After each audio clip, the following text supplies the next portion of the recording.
Welcome, everyone, to an NCAA social series. I'm Andy Katz. I'm pleased to be joined by Big Ten Commissioner Kevin Warren and the NCAA's Chief Operating Officer, Don Remy.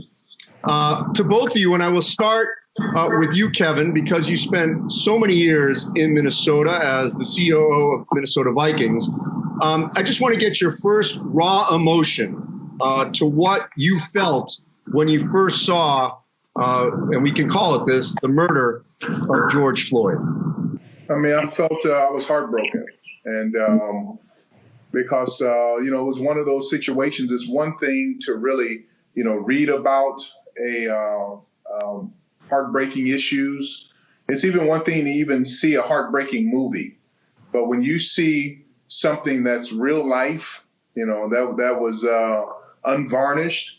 And to really see it firsthand of what someone who loses their life, and I've often said it before, until you see a beautiful sunrise, a beautiful sunset, a baby born, or a person take their last breath, you really haven't understood the essence of life.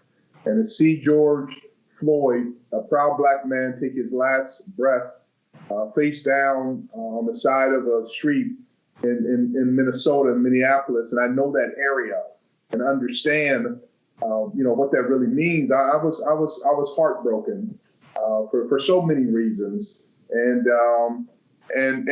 now I'm still heartbroken, but I've moved to a point of really being encouraged and looking at this. And when I say opportunity, not at the expense of his life or death, but as an opportunity for us in society to recognize that we have some systemic issues that we have to deal with. We've had them, but we've ignored them, but now we have to deal with them. And so when you see the impact that he's had, I can argue that his impact will be, in the same level of Dr. King or when President Obama became president, because now the country has to take notice as far as what happened, and we need to make sure that we address these issues. And I want to get to that here momentarily. I want to first get the first raw emotion done. Well, Kevin just said heartbroken. I think that's right. I was sad, but I was angry. I was confused, but I had clarity. This was one of these circumstances which none of us ever want to witness, and we all had to witness. But there was a realization that set in, not just with me, but I think with a lot of people in America, that this wasn't the first time that this had occurred. And it was just troubling to see it occurring again. We've had protests in the past. We've had movements in the past. We've had many people who have engaged in the discourse around the challenges to Black people in America. But this time seemed a little different. And when I first saw the video, it struck me and struck a chord in me that was very, very deep, Andy.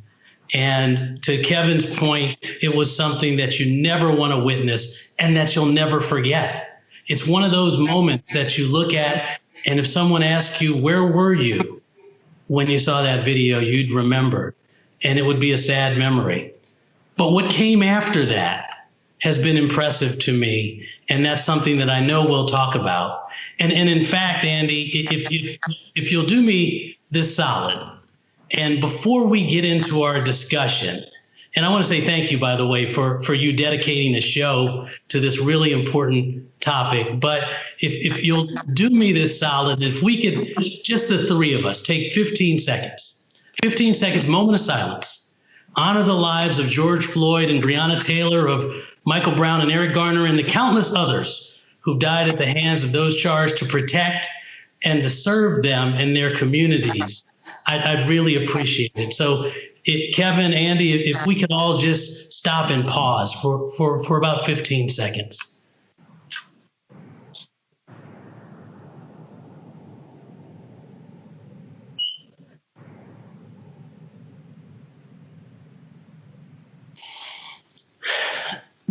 "15 seconds is a long time." It is. It's a long time. It's about the amount of time it takes to recite the Lord's Prayer, which is what I was doing in my head. But just think how long 8 minutes and 46 seconds is. It's a life. It's a lifetime. It's a lifetime. So, Donald, you mentioned names that we need to hear again and again. And this has happened multiple times already in 2020. Okay.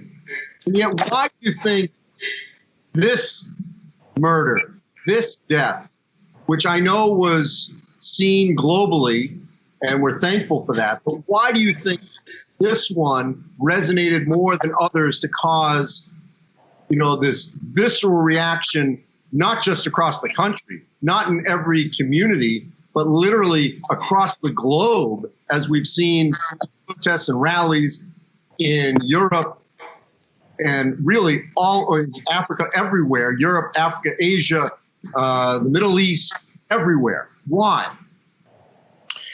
I don't know that I have the answer, and I don't know that anybody who says they have the answer can really pinpoint it, except to say the time is now. The time is now for humanity to change. The time is now for people across the globe, to your point, Andy, to get engaged in the conversation and say no more. This type of thing we've seen before, but no more. We have got to realize the impact that this systemic racism is having all across our country.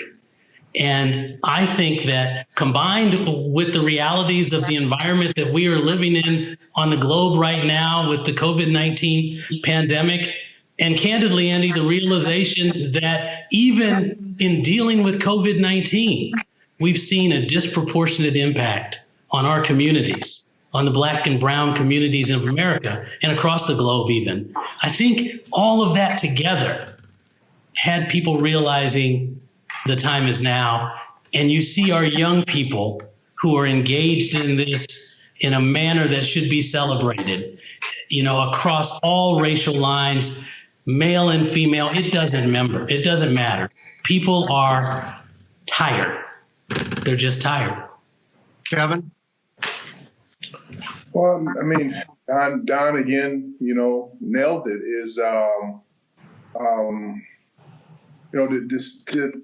We've heard about it. I mean, my parents used to talk to me about, Emmett Till, and I read articles and books on it. But I think what's happened now is that even people who had been the oppressors in the past are tired, because it's impacted everyone now. Typically when issues happen in life, because we're the best country at bifurcating issues. We can segregate issues without even segregation. We can do that and say, well, that's tsunami is that issue over there.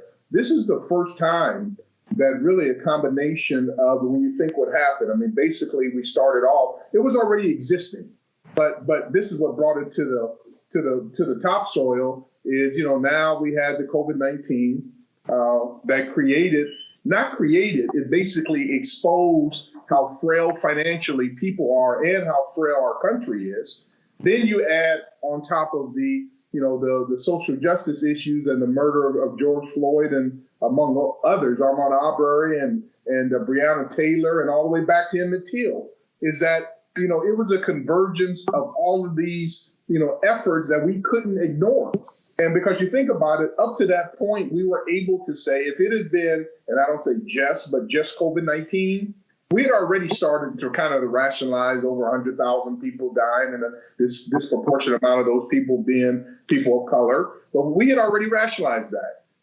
We were over that. Then the economic fallout, we had even rationalized that. We gave some money in a way to try to keep people quiet. But I think, basically society, and I'm going to put it from a higher being, from a spiritual standpoint, this is the time that God said, you know what? If I don't bring all this together and have this basically create this explosion, we would have figured it out how to spin it from a PR standpoint, and we would have gone on our way, on down the road. Now this made the world stop. And what's been most powerful is that when you got people of color, you got white people, you got older people, younger people, people with financial resources, people who are struggling financially, all coming together on this issue.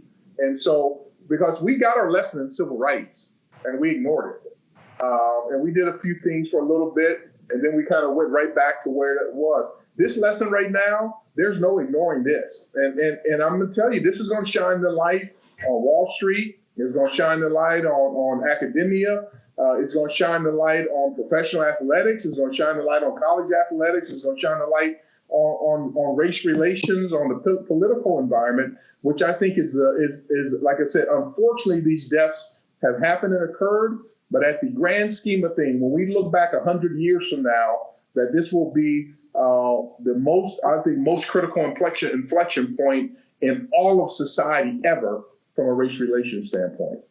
I mean, look, we're going back 400 years for this systemic racism that has been in this country. And if you can bear with me here, because I know everyone has a story. And I was moved and chilled at the same time. And I'll start with you, Kevin, when you were talking with, you were on Big Ten Network and you were discussing your sons with Howard Griffith. And, as a parent, we all have worries with teenagers, but it's different. It's different of how you sleep at night, especially in this country when you have an African-American male teenage son. If you can expand a little bit on that, on just trying to get other people to understand what that's like when your child is out and about, just living life, and that concern you have before you close your eyes at night. I mean, and I've told my son and my daughter that it probably won't be until they get to be my age that they recognize this stress and anxiety. And I can say this, Andy, this is the honest to God truth. Like, I have no anxiety. Like, I don't worry. I'm not a worrier. I never have been. I pray, I do the best that I can, and I just leave it alone. Regarding my kids, I'm in a perpetual state of anxiety. And when they travel, when they go out, and I'm not talking about going out to, crazy concerts or something. I'm just talking about, going to the grocery store, getting home. My daughter went to college in Los Angeles. My son goes to school in Starkville, Mississippi. And literally, and I do it so much, if you called him now and asked him, he'll tell you exactly what I tell him all the time, be smart and be safe. And this is not about, this is not about one of those situations where, what had happened, I was over here. I just had it literally within the hour before this phone call. I'm in Chicago. My wife is in Minnesota. She sent me a text of someone had brought my son home because he had to drop his car off and brought him home. And the car that they brought him home in didn't have a license plate on it. And, you think I'm aggressive. My wife, makes me look like a kindergarten teacher.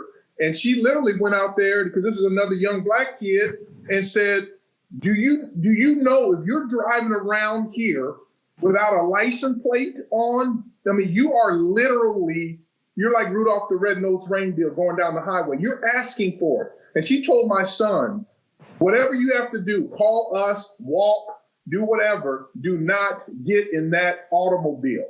Because those are the kind of things that we have to deal with. So the stress as a black parent with black kids who are just out living their normal life, it's not about sleeping. It's about dozing and napping. And when we're home, we were home about 70 days together, literally until that beep goes on and I know they're walking in the house safe, that's when we can go to sleep. But every time that they travel, every time he goes back to Starkville, every time my daughter went back to LA, but every time they even move around, whether it's Chicago, New York, Minnesota. And I say that all the time. People, I got one of the most powerful notes recently from a friend of mine, because we live 4/10 of a mile from basically like an eating club that we go to all the time. And I Uber there every time we go. And he would joke to say 4/10 of a mile. And I would tell him, basically, my life is worth $12 because I'm going to do it. Because I am not going to put myself in a position to take any chance or risk of driving in between there. If for whatever the reason, I don't care if you've had, just an ounce of alcohol, but put myself in a position where you have to explain something. So again, this is what's now with what's happening in society. I think people understand, and I can tell you stories. I know Don could tell you stories, really what it means to be Black in America, really what it means. They heard about it, but now I think people are starting to understand.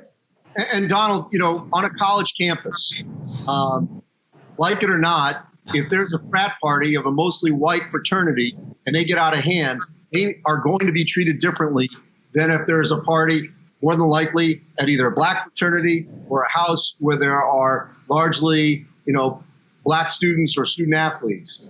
That's systemic racism. It's just built into the culture. How do we wrap our arms, and I don't expect you to have the answer here, but how do we wrap our arms around trying to change that culture?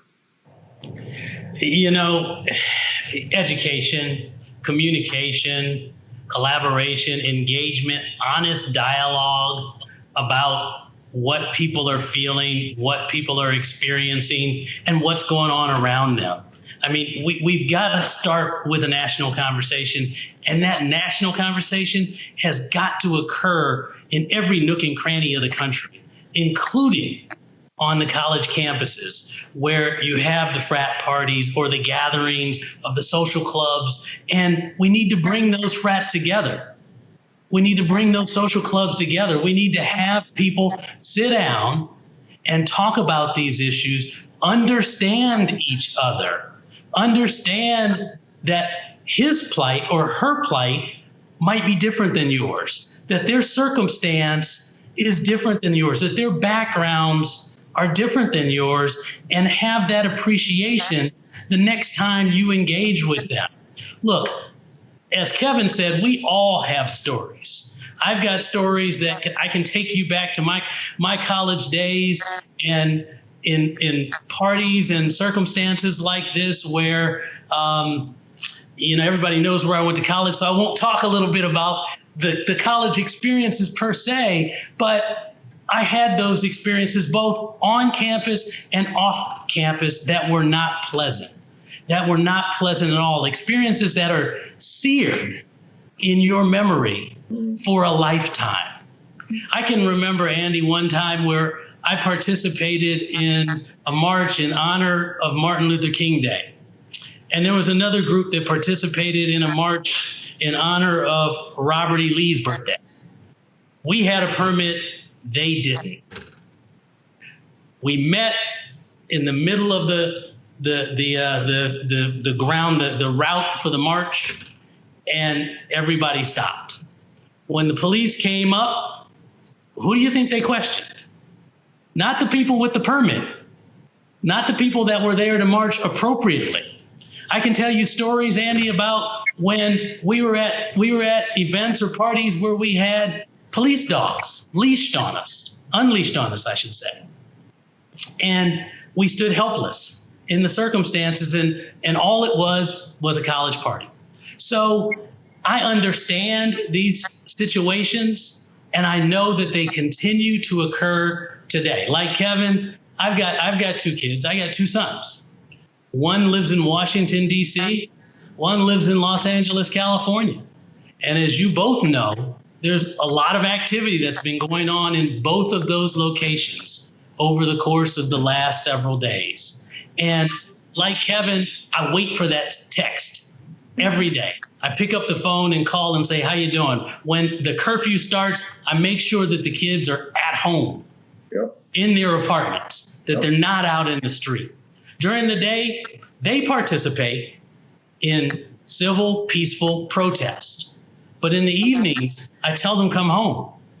And these are people that, my sons they've lived in a variety of different places, and they've experienced different circumstances. They've actually been with me when I've experienced what we call in the community driving while black stop. Well, and they've had that happen to them too. And I've had to have the talk with them. Andy, you don't have to have the talk. We have to have the talk, and have to have them understand that when this circumstance arises, and unfortunately it will arise, it does arise, this is how you have to behave to assure that you get out of it safe, that you get out of it without being arrested, that you get out of it alive. And that's important. So as my boys participate in the national dialogue around this issue, like Kevin, I tell them every day, be smart and be safe. Yeah, we could do a whole other show on the lack of education on the Confederate flag that you referenced earlier. Anytime it's with the American flag, I don't know why people don't understand. That's actually contradictory. The Confederate flag was a treasonous flag. It was trying to separate from the United States, but that's a whole other story. Let's go now to action.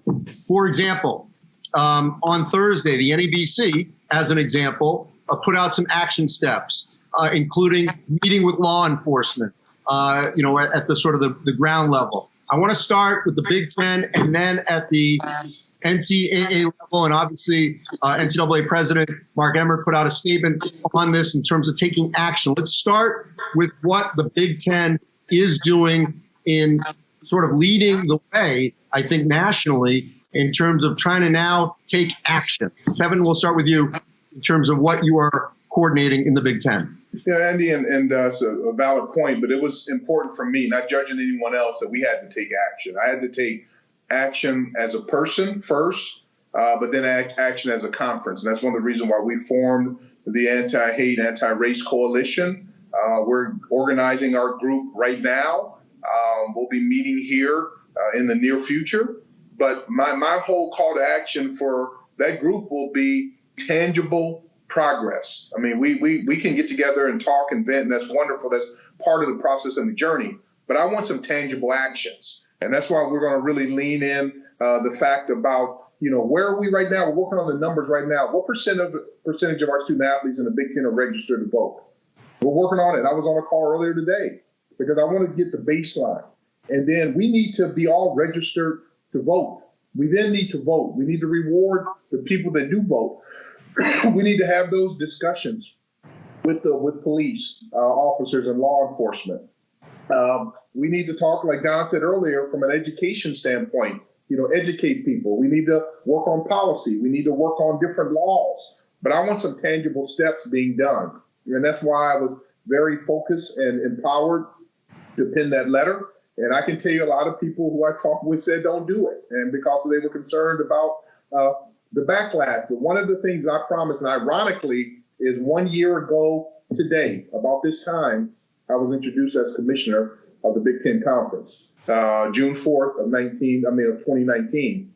And I made a vow at that point in time that I was going to do everything within my power to make sure that we kind of help change the world well beyond what goes on the field.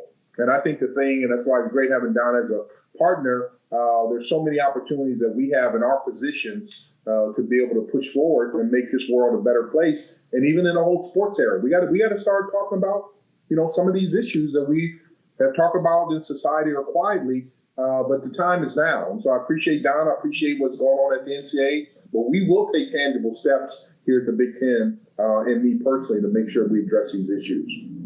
So the 14 institutions are diverse in terms of their geographic region.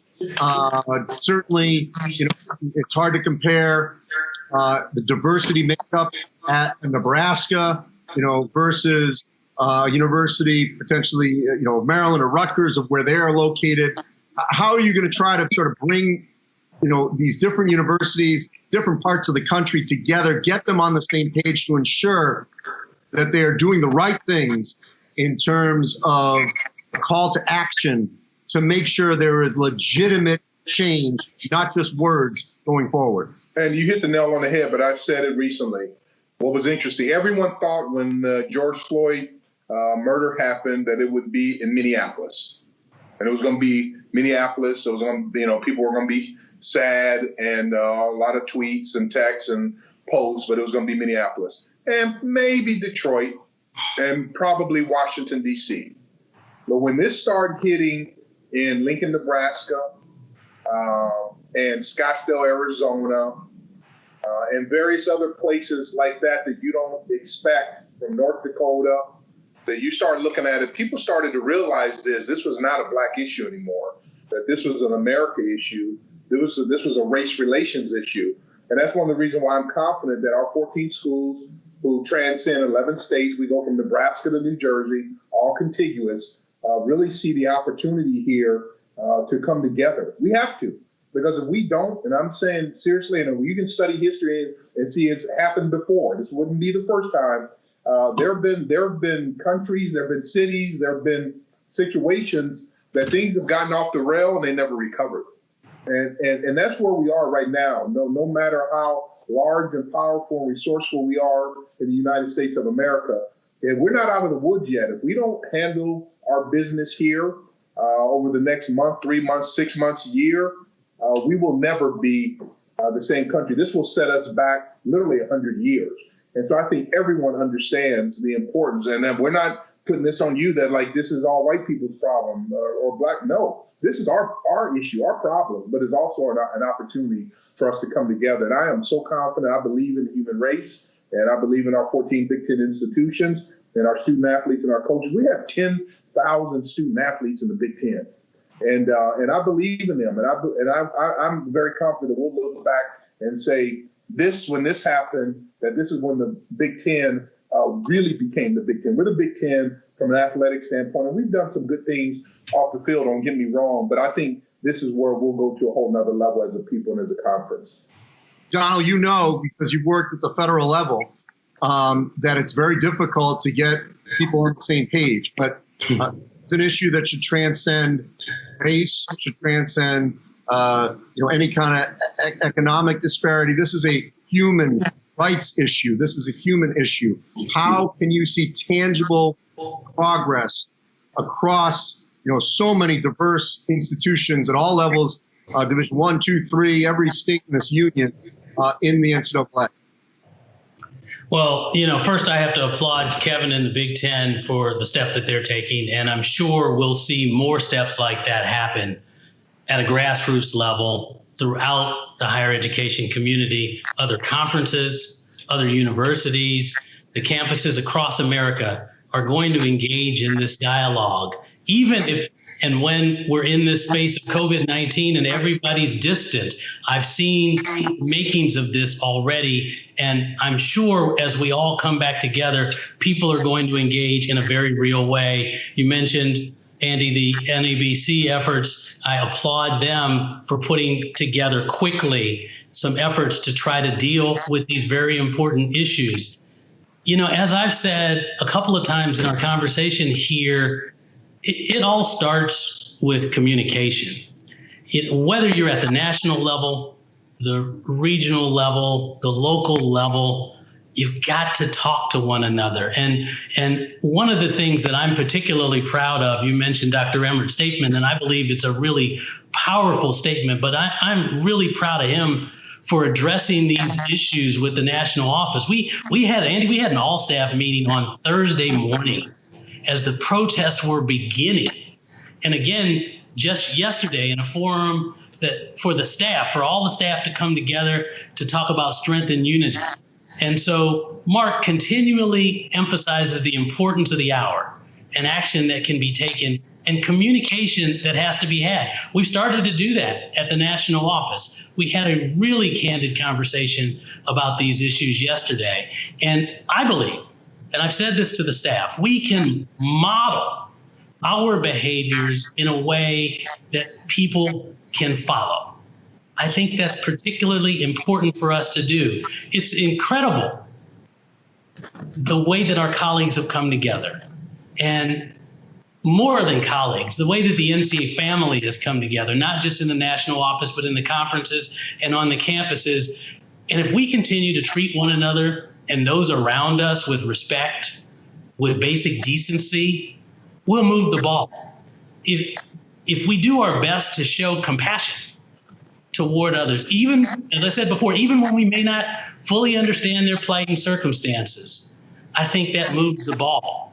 I've said this to a couple of people, and I've encouraged anyone, no matter your race, no matter your gender, get to know and understand somebody who doesn't look like you. That's a step in the right direction. Find time to engage in our communities as part of the solution. In the end, we can show collectively that we're collectively and individually better than the racial injustice around us. We can do that. I believe in us. To what Kevin said earlier, as a country, we've got a lot more to do. There's no doubt about this. But I think as this organization, we should double down. No, we should triple down on our commitment to diversity, to inclusion, to equity, and we should hold each other accountable.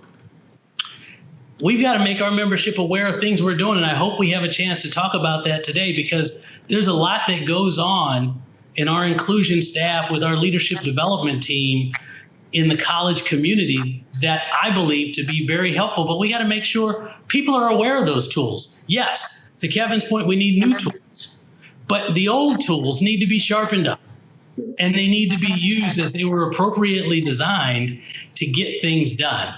But I'm going to tell you, I think the real key to the question that you've asked on our college campuses is to support our students, the young people, right? Listen to their voices, encourage their engagement. They're the ones we're here to serve. Our student athletes are the community that serve as the backbone of what we do in college sports every single day. And we've got to strive to do better, to understand their views, to understand their needs, and to engage in a way that their voice is heard, and we execute on new platforms and new programs in a way that we can all see it better tomorrow. And I like Kevin's point, everybody's got to vote. Well, and I would also say, Kevin, that to your point, I think it is our issue, our problem. And I hope that we don't have, obviously, a number of these issues coming up. But for example, if you're a college student athlete, and you are white, and you know of an incident or you witnessed one, it should not be up to the African-American athlete or student to rise up and speak and show the video on their phone. You should be right there, if not doing it in front, or certainly an equal partner in shining the light on any kind of inequality or any kind of issue that was obviously not handled appropriately or even legally. I think that is our responsibility going forward. And I just want to wrap up just tangibly. And it's hard to do this, I know that, because this is a fluid situation. But what do you hope you will see, in the coming months on your respective campuses in the Big Ten and then nationally, that at least shows, some form of progress here, at least in the short term? I know that this is a long term. This is a marathon here to obviously change the culture in this country. But what do you want to see, at least tangibly, Kevin? Well, a couple of things. One is that we're listening to our young people. That's number one. That's a good place for us to start. Just even having dialogue between administration and chancellors and presidents and athletic directors and conference commissioners and the NCAA and our coaches and our young student athletes, because they are very bright. They're very bright. They have empathy. They have compassion. We need to listen to them. That's one. Secondly, is that we need to open up dialogue with our various law enforcement agencies. I'm getting ready to start, communicating with our law enforcement agencies in our various states and cities where our schools are located. Then we need to create opportunities to allow our young people to register to vote. And whether they go to school in the same state they were raised in, which normally doesn't happen. But, I look, and again, I got this experience. My son went to Mississippi. What we had to go through to try to get him registered to vote. It shouldn't be that complicated. If someone wants to vote, it should be pretty straightforward. So we need to start addressing, those issues from that standpoint. And then, we need to start getting some of these issues on the table, like we're talking about, to be able to have open and honest dialogue to deal with that. And the reason why there's so much kind of pain and anger, especially in our Black communities, it's not even about the communications. It's not totally about the law enforcement. It's not about being registered to vote. It's that when our young folks too look around and look and say, okay, Mr. Warren, Mr. Remy, you're telling me to follow these steps. And Mr. Warren, you're the first person to be in your position. Mr. Remy, you're the first person to be in your position. What happens if I want to do that? Is it going to be another 125 or 126 years before someone? And so I just think from a systemic standpoint, we have to take an honest look and start looking behind like these racial and diversity report cards. I mean, they're written in a manner, but we got to have an honest look to say, what can we do? This isn't about giving jobs to people of color. This is truly about laying the playing field from just an interview standpoint. And you know my story. I wasn't even on the list here. I was on no list of the search firm. And the only reason why I'm sitting here today is because Eric Kaler, the former president at the University of Minnesota, who I'd worked with during the search of Mark Coyle, brought my name forth at 11th hour and gave me an opportunity to interview. But for Eric Kaler and the grace of God, I would not be sitting here today. And so what we need is more people like Eric Kaler. He didn't call me and say, I'm guaranteeing you the job. He couldn't do that. He said, I've pushed forward just to interview you. And it's amazing when you interview people who may not fit into your normal wheelhouse of what happens. And so I just say that I want to challenge everyone that we got to look outside the box. We got to get people. All we're asking for is just level the playing field and may the best woman, best man, best person, rise to the top, but provide people with an opportunity to show what they can do. And that's a tangible step that I want to see as we go forward. Donald? Yeah, Andy, I want to kind of pick up where Kevin just left off, because I think that's incredibly important. To move the needle in meaningful ways, there's got to be a partnership. We've got to work hard together as a community to actually collaborate with one another to get things done. I think about the scorecard, the report card, I should say, that Kevin just referenced. Geez, seriously? Here we are at this point in time, and we're still getting Fs on hiring of head coaches of all of the D1 football teams. That's just not acceptable. Yes, we've got a presidential pledge, and I think that is important. It's a pledge and a commitment to promoting diversity and gender equity in all of intercollegiate athletics, and 80% of our schools have signed on to that pledge, 80% of schools and conferences along the way. Those presidents, those athletics directors, those conference commissioners, they've all pledged to establishing initiatives for achieving racial and ethnic diversity, gender equity, inclusion, focus specifically on the hiring practices to make sure that we have a reflection of the diversity of our membership and on our nation in our community. And it's not acceptable anymore that student athletes can look up and not see somebody who looks like them. So we've got to strive to identify and recruit and interview individuals from diverse backgrounds in an effort to increase their representation and their retention as commissioners, as ADs, as coaches, as other leaders in the athletics community. We really have to double down on this effort to make sure that we're doing all that we can to reduce, if not eliminate, the inequities that might exist in our system, because I do believe that part of the protests that you see today are born of those inequities. Yes, they were sparked by the realities of the tragic, awful death of George Floyd, but there's so much more that can be unpackaged when thinking about what's really going on in America. Secondly, as Kevin said, and as we've talked about a lot today, you got to listen to the student athletes. You really have to hear their voices. They have to engage. They've got to be willing to engage. They got to be comfortable to engage and share with their coaches, their colleagues, their communities, what they're feeling. They've got a significant amount of power. I remember, I think it was Nelson Mandela who said sport has the power to change the world, power to inspire, power to unite people in a way that nothing else does.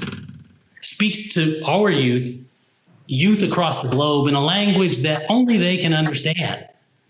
It can create hope where there was once despair. It's more powerful even than governments. Andy, you noted that I worked in the federal government before. It's more powerful than governments in breaking down racial barriers. And so those participants in sports on our campuses have to be heard. They have to be willing to engage. They need to use their power to unite, not just on their teams, but their athletics departments, their campuses, their communities around the campuses. Lead by example. They have to share their stories with their teammates and their classmates so that everyone feels like they together have ownership of making this change along the way. And so tangibly, I think that we've got to double down, triple down, as I said before, on our diversity and inclusion initiatives. We have to take the opportunity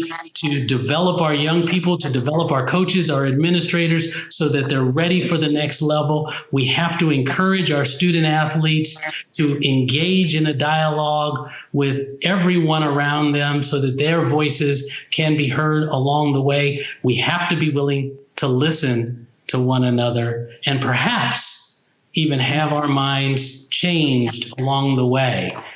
Some of us, many of us, come to some of these circumstances with already predetermined perspectives. And what's important about listening is that those perspectives can be changed from time to time when you hear information that's coming from someone that has a different vantage point. Any less why I'm so happy that you're having this conversation here today. We need more people like you. As I said earlier, more people like you that are dedicated to facilitating these conversations in a way that's constructive, that's productive, that's future looking, that's trying to identify solutions along the way, because none of us have all the solutions, but many of us have ideas. And with those ideas can come solutions, and with those solutions can come progress, and with that progress can come change. And I'm hopeful for all of that. Well, I'll tell you, Donald and Kevin, most importantly, I think the enduring statement out of this is anyone in this world can hear anything, but not everyone can listen. And that's what obviously we all have to take going forward. My hope is when these student athletes and students get back on the college campus, whether it's in August or September, even with social distancing, that their first gathering should be a discussion, an airing, if you will, to listen to each other so that we can all be proactive and not reactive if we're going to try to obviously change the culture on these college campuses and obviously in this country and in this world. I appreciate both of you so much. You're both incredible leaders and mentors for those that will come behind you. Donald Remy, the NCAA Chief Operating Officer, and Kevin Warren, the Big Ten Commissioner. As always, you can check out all our social series. Obviously, to this point, most of them have been dealing with COVID-19. This is an issue that is not certainly going to go away, and we're going to keep tackling this in the coming weeks and months and years as we try to deal with systemic racism across this country and across this world. Go to ncaa.com/social series for more information. ncaa.org/social series for more information on all these topics that we've covered here. I appreciate all of you and all your engagement. I'm Andy Katz. Thanks for watching.